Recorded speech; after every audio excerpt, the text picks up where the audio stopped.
Hello and welcome to Toad Rolls Dice, where we're going to talk about Salute 52. This was my first ever wargaming event. I've never been to anything like this. I think the closest thing is Warhammer World on just a normal day when nothing's going on. That's really the closest I've got to the hobby, but obviously Warhammer World is an incredibly different thing. So I was a little bit nervous about going to Salute, I'll be honest. But honestly, I had an amazing time. I picked up a few little bits. There was one big disappointment that we'll get onto. But yeah, Salute is the first time I've gone, and I've seen a few negative comments and saying how a couple of years ago it wasn't very good and people have stopped going. I don't know, I thought it was great, and I went there with the idea of making this video. Not quite like this. I thought I'd take some video footage or something. I didn't. Because honestly, the travel, like I'm up in the north, it was 2.5 hours on a train, get down there, a little bit of walking through the underground to get to the XL. What an arena, by the way. I mean, that place is huge. Salute was a tiny part of what was going on there, and Salute was massive. But for me, I struggle with travel, sitting on trains and things, with my spine, my leg, my neck. My body's just giving out at this point.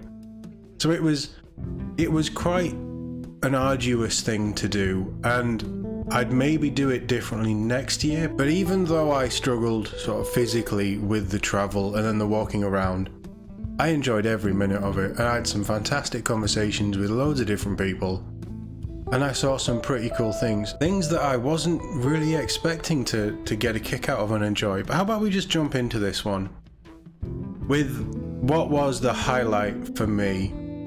And yes, Mantic were there with Halo Flashpoint. There's a reason it's not the highlight. Highlight was Crow Industries with the beautiful Skullforge Studios 3D prints of the Dune stuff. You can see there you've got the Ornithopter crashed in beautiful wreckage with some Sardaukar and some Harkonnen.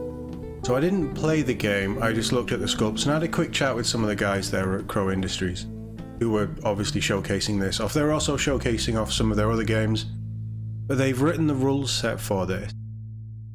And from what they were saying, there's a pretty bright future coming for this. So I'm going to keep my eye on this. I'm going to maybe reach out and see if I can somehow figure out picking up some of the miniatures, because they are STL files. There is people who print them for you. You can probably figure that out. But these models were just absolutely stunning. There's some close-ups of the Sardaukar. Sadly, his blade had broken at whatever point in the day. But these were just fantastic. And I love Dune. I love the Dune movie aesthetic. I love just the Dune world. It is my favourite book, and the Villeneuve films are just stunning. You've seen them. You probably will agree. At least visually, they nail it.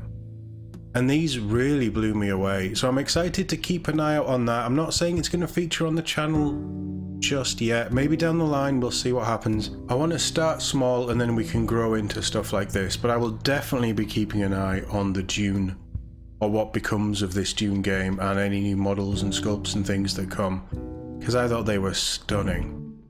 Modiphius were there with Fallout Factions. They had a massive stall with a good selection of what they sold. I was tempted by a few bits, but honestly, I went with one bag, and I didn't really want to be carrying around a huge amount of heavy, big items. So the one thing I was probably going to pick up from them, I didn't. They also had the Mass Effect dungeon crawler game, Operation Hagalaz, I think it's called, and some of the miniatures there. They looked brilliant. But Fallout, obviously, big TV show, mediocre game. I'm kidding. Don't want to trigger all you Fallout fans out there. I love Fallout 3. Played New Vegas recently, but as an aesthetic, as a world, I think Fallout is incredible. These miniatures surprised me. Got a friend who's getting into, not Factions, the other one. The slightly bigger style skirmish game. And he's like, the stuff that he's painting is really pretty. He's doing a great job with them. And while they're resin models, they are very pretty resin models. And the whole setup there, they were doing demo games on the other table as well.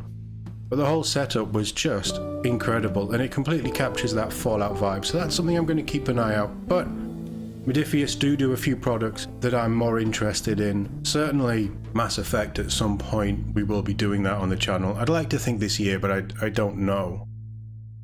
It all depends how things pan out financially. But Mass Effect is something that sort of pulled me into them. They also do Rangers of Shadow Deep. They have the printing rights for the books. That's what I almost picked up from them, because I love that series. And I think it's an incredible world with such a clever game system, but also rewards solo play, and it tells a narrative, which is something that you guys probably know I'm all about. I'm all about that narrative first style. So they impressed me, and then they had the Fallout props dotted about as well, which was really cool, and people dressed up in a variety of Fallout costumes. I don't know if they were necessarily with Modiphius or they were just there, part of the event, and they dressed up. All of it looked great, so I was really impressed with that. Ken from the Yarkshire Gamer was there as well, with a beautiful table of Napoleonics. There was him and 3 other guys, and he was sort of more talking to the people coming around the table. But they had this massive table set out with just loads of models, loads of scenery. It looked like a big, epic battlefield. That really impressed me. Someone who isn't into Napoleonics thought they looked great. And Ken was an absolute gent to talk to. Really nice guy. As a Yorkshireman, I guess, myself, still not sure I'm fully accepted because I wasn't born here. But as predominantly a Yorkshireman myself, it's nice to support the local guys, I think, and Ken is doing an amazing job with the display that he put on. Haven't tuned into his podcast yet, I will be honest. Napoleonics isn't really a thing for me. It's not a time in history that grabs me. I say that, if I watch Sharp again, that could quickly change. But this was, yeah, fantastic, beautiful board, beautiful looking minis. And I think that they were just teaming up and bullying Ken, which was quite sad, but that's how it goes, isn't it? But that was really nice to see. And this is like another thing that I never thought I'd be getting into. World War II skirmish game, Butcher and Bolt. This is new, this isn't fully released yet. They were running demos. I didn't get to demo it, it was very busy. Their boards were stunning. And this is the thing about Salute. It's so big, there's so much there. There's also vendors there, there's traders who are selling, Welling Games were there, Element Games were there, they had pop-up shops. There was a lot of crowds around the Warhammer stuff. Obviously GW, who weren't there, but they still had a big presence with the third-party traders. And I think if you sold GW stuff, you probably did quite well. I personally made the decision very early on in the day to stay away from any GW products because I wanted this weekend to just be me embracing the wider hobby and all of the other stuff that isn't Games Workshop. So I look at Mantic and Halo is a massive thing for me. It's a big thing on this channel. But I wanted to see what else was out there as well as that and try and use this to broaden my horizons, which is another reason why I didn't take a lot of video and things. Because I wanted to fully embrace and just experience it myself with this being my first wargaming event. But Butcher and Bolt sounds really interesting. This is the board that they had set up for their demo game. And then you've got a second part there with 2 subs, 2 U-boats. And the idea here, from what I can gather, is it's a very narrative-driven game. You have your squad, and you've got to go in and stay away from the sentries, and the idea is to run a skirmish mission. Get in, get out, complete your objectives, but it's completely special ops. The game isn't out yet, it's they say coming 2025. Doesn't say it on there, but on one of the leaflets I've got, it was coming 2025. I'm not into World War II models and that style of stuff either. I try and stay away from that, but for me, from a completely narrative driven side, this really captured me. I love a skirmish game. Bringing in that narrative vibe really sort of, regardless of the models that's used, I think a really rewarding game experience is still a really rewarding game. I'm not going to be doing Butcher and Bolt on the channel as it stands at the minute. That may change, but it surprised me that this stood out to me and I was very impressed, and I will be keeping my ear out for myself, and who knows, maybe we will talk about it on the channel in the future. Really nice board. The other one Warlord Games Conflict 47.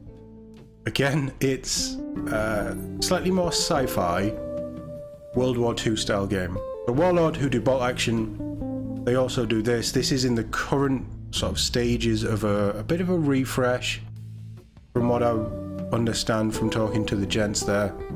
They've acquired the license fully, so not just create the miniatures, but also rules and things. It's going to be expanding over time. These models are just stunning. It's a crazy idea. It's very Wolfenstein-y. It was the vibe that I got. A little bit more sci-fi, but what if World War II went a different path and there was more of these sort of technological advancements and sort of supernatural elements? You can see in that picture there, that white creature there, that's actually some crazy vampire-esque unit, that like a night terror kind of thing. You've also got these dreadnought style mech suits. Spider tank there, I think that's the Japanese, might be wrong. But this really interested me just as an aesthetic. I thought they'd nailed, model wise, they've absolutely nailed that. Would you call it steampunk? I don't know, I'm not entirely sure. But whatever aesthetic that this is, for me it's Wolfenstein. They've completely nailed it, and I was super impressed. Beautiful big table set up with people talking about the game and things as well.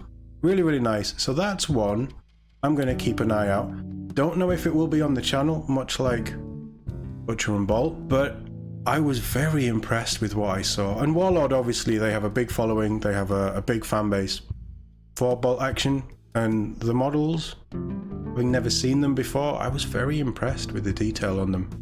And these look fantastic. Star Wars Legion, again, another game that's currently in a bit of a weird refreshy point, but it is a game that I really want to look into. I'm a big Star Wars fan, big OT Star Wars fan, the 70s era of Star Wars. I'm loving Andor at the minute.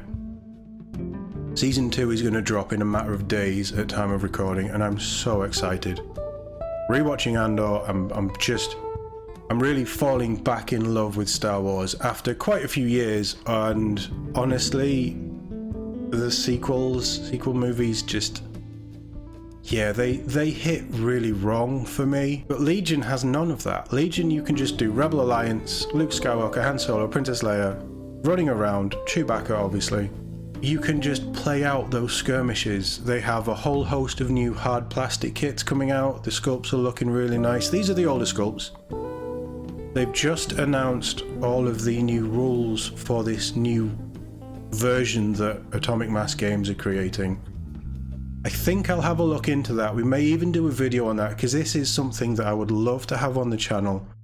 And I might be completely wrong, having never played it, but this sort of fits that Lord of the Rings level. Not quite big battle, not quite skirmish. It's that in-between, decent model count, but it's everything moves in units. But it's still not like 300 miniatures on a table. It fits that nice ballpark figure, and I think that really fits well with the Star Wars aesthetic from the original trilogy movies that we've seen. So it was really nice to see Legion. It was really nice to speak to the guys at Asmodee. Atomic Mass Games weren't there, but the gents at Asmodee were really, really nice and seemed really enthusiastic about the future of the game, which helps pull me in a bit. And the models look great. The new models are looking stunning. It's a whole separate conversation. It was nice to see that represented there, and this is one of the reasons why I wanted to go to Salute, to see everything else. Now over to Mantic, and they did obviously have a presence. You can see there, that is probably a third of the store. They had all of their other games there. They had Worms on display. The Worms game looks really fun. Talking to one of the chaps running demos there, and that looked brilliant. It sounds like it plays exactly like Worms. But obviously I was there for Halo Flashpoint, and this was the first place I went. Straight o'clock, doors open, I'm right in there. I'm going to Mantic to pick up the event exclusive models that sadly weren't on sale. Those models were on display, and we'll touch on that in a minute. But it was just the big disappointment of the day was not being able to get the product that I thought I'd be able to buy there. I'm pretty sure that they had said they'd be there, but there'd been some mix up at the, late in the day. and they just didn't have the stock. It's fine, it happens. You can order Fireteam Phoenix online, so it's not a problem. I'll still be able to get them, but I wanted to get them to do a review for you guys, and so I would have them be able to sort of build them up, paint them, get them all prepped to start playing with. So that's not going to happen for a little while, and that's sad, but these things happen. It was a great day. It didn't really tarnish it at all, and I did get to see the wonderfully painted Master Chief. They also had a Master Chief helmet, but obviously his miniature, fully painted up there, just looks absolutely stunning. Now these pictures are taken with a glass panel in front of you. They were encased, fully painted studio pieces. I think that these are stunning. That's the classic Spartan fire team that we have in the Recon box. That's what I wanted that I couldn't get. Fireteam Phoenix, and don't they just look amazing in the flesh? Absolutely beautiful. The poses are great. I love everything about them, and I'm looking forward to picking them up down the line. So that we will be talking about them, just not quite yet. But they look incredible. The highlight of what was on display. Brutes. They look so good. I'm super impressed with these. Obviously Elites in the background as well. They're looking very pretty. Whoever's painted these over at Mantic, or I don't know if the Army painted them or what, I have no idea. They've done an incredible job, and those brutes are so big and chunky and just gorgeous. I'm looking forward to that release. Rise of the Banished, it cannot come soon enough. So that was really cool to see, and the guys on the stall, there was quite a few people helping out, and I had a chat with a few of them. They were all fantastic, really, really cool, and they just seem to be properly enjoying themselves, which is exactly what you want to see. So that's sort of the standout stuff for me. As I say, I didn't take a lot of pictures. I did bring some stuff home. We've got the goodie bag there. I bought some gamer grass. They had a whole host, I think pretty much everything that they were selling there. And that colour fits perfectly with how I want to do my Age of Sigmar Dark Oath bases. I want to do a yellowy, reddy sand base with these tufts, these sharp tufts of colour popping out of them. So I picked those up. Looking forward to getting those done. Colour Forge, the gents at Colour Forge. Fantastic. They're a Yorkshire company, they're from Sheffield. We had a nice chat about Hendos. If you know, you know. They were great. Really nice to chat to. And yeah, I picked up some Ghoul Grey. That's for a project in the future. I will talk about that later. Crow Industries picked up one of their cards. That QR code takes you to their Patreon where you can sign up and get their models. That's something I'm going to look into. Butcher and Bolt had a flyer in, well, I picked up a flyer. They also had a flyer in the goodie bag, which you'll see on the left. We'll touch on that in a minute. Masters of the Universe Battleground. So I grew up with He-Man, and He-Man and Battlecat are just an iconic part of my childhood. When I saw that they had a miniature of both of them, Battlecat looking fierce, yeah, I had to pick that up. And it was an exclusive miniature as well. So it's an online and trade show exclusive. We'll do a video on that another time.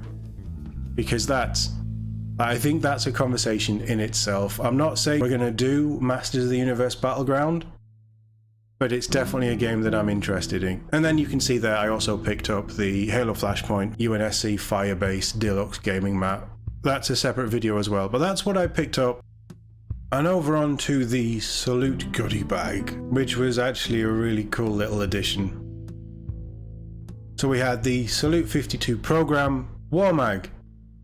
Didn't get a chance to speak to them, they were very busy. But that looks like an incredible magnetic storage system with really cool disc inserts that specifically fit GW bases. Really impressed with them. And I think down the line, that's how I will make my carry cases, with the like rubber steel sheets and then those magnets that actually fit the bases instead of there being a couple of mil that doesn't with normal magnets. That's a problem I've found in the past. They've completely solved that. Really impressed. Space Kits, that's a quick start rules guide from the guys who do Gaslands, I believe, which is a nice little inclusion. There's also Troika, which is a complete tabletop RPG game written by Daniel Sell. Just thrown in there, nice inclusion. There was a few flyers and things as well from advertisers, but I've picked out the interesting stuff. I haven't gone through that book myself.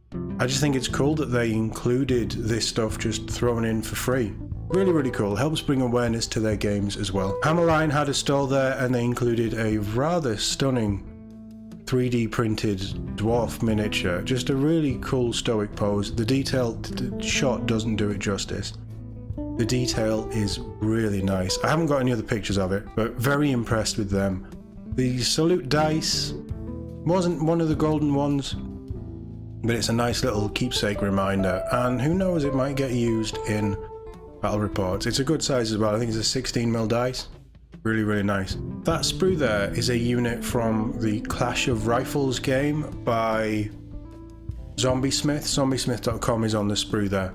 No idea what it is, no idea what I'll use them for, but again, really nicely detailed models. And a really cool inclusion. And then you have the metal Salute 52 model of Lieutenant Colonel McDonnell. Again, really nicely detailed metal miniature. And the final thing that I picked up, and this is purely because I needed a new painting handle, but also I was just so impressed with the quality of it. 4-score woodwork, and I'll link all of the things I've talked about in the description below if you want to check them out. They do these wonderful painting handles, really just nice, comfortable. I got quite a, I think it was the biggest one that I saw there, large handle. Very chunky, very comfortable to hold, especially when you're trying to sit and paint. And like me, I have issues with nerves and trapped nerves and things. So comfort is quite a high one for me if I want to sit there and paint, even if it's for 20 minutes, half an hour. If I'm not comfortable, it won't happen, which is why I don't get a lot painted. But I thought that this was just a really nice bit of kit. It's magnetic, so the Warmag little discs work perfectly with this as well. But it's got removable heads that might just magnetize on, but it's just such a nice finish. And those heads you can buy separately if you want to stack up, if you're doing a unit 5, 10, whatever. They just magnetize on. Super easy. Or blue tack, you can blue tack them as well. That's probably what I'll do to start with. I cannot convey how comfortable it is to hold. Really impressed. I'll link them in the description below as well. Because if you're looking for a new painting handle, that cost me £15 with the magnetic head. And it's already, I'm feeling the difference by using that over the GW, the new GW painting handle, which I think is quite comfortable. But this is just larger. This is better for somebody with bigger hands. Really impressed with that. But the highlight for me has to be actually physically seeing the Dune stuff. As a huge fan of Dune, and honestly I don't know how Dune hasn't had a game like this before. I suppose hobbying and wargaming is just coming into its element now. It's the new thing that's getting into pop culture. So is Dune. It all fits. Really impressed with this. The sculpts were amazing. I would like to pick some up down the line, regardless of what I do with them. But that was the highlight for me. But there were so many highlights. I had to pick one. But the guys at Mantic were great. The guys at Modiphius were wonderful. Talking to the guys at Colourforge, just, I can't fault any of it. I had a great time. I would love to go to the next one. I think if I was going to do it again, I would maybe stay over the night before, because doing a train ride, 2.5 hours, then walking around Salute, then the train ride home for 2.5 hours. It has taken me 4 days for my body to not hurt anymore. Like, I am just not, I can't do this stuff anymore. My back, my issues are just too severe now for me to get away with it and lose a day. Which is why I haven't been that active this week. Which has been fine, there's not been a huge amount to talk about anyway. But yeah, it was fantastic. I would love to go again, and hopefully going next year the channel will be in a better place. We'll have, you know, bigger numbers. We can maybe do quite a bit more, maybe even a live stream from there or something as we're walking around. Who knows? That's a problem for next year. But either way, Salute 52 was an excellent event. Everybody was friendly, everybody was happy to chat, even people playing games and things. Everybody was just super into it and just enjoying being there. I can't knock it. I think that South London Warlords put on a fantastic show. Shout out to them doing it. And hopefully I'll be back next year and maybe even bring you guys along with me. If you went to Salute, let me know what stood out to you and what your thoughts were. As always, thank you very much for watching, and I'll see you all in the next one.